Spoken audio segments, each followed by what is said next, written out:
নমস্কার, সবাইকে বসন্ত উৎসবের এক রাস আবির মাখা শুভেচ্ছা। আজকে আমাদের নিবেদন বিশ্বকবি রবীন্দ্রনাথ ঠাকুরের ফাল্গুন।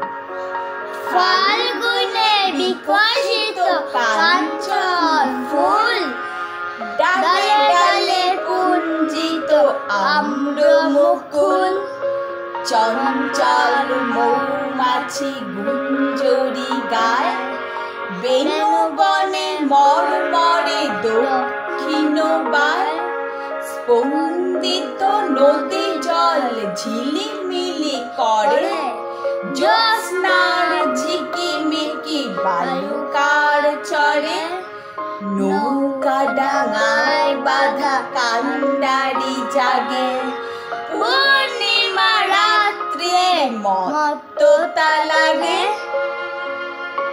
নমস্কার।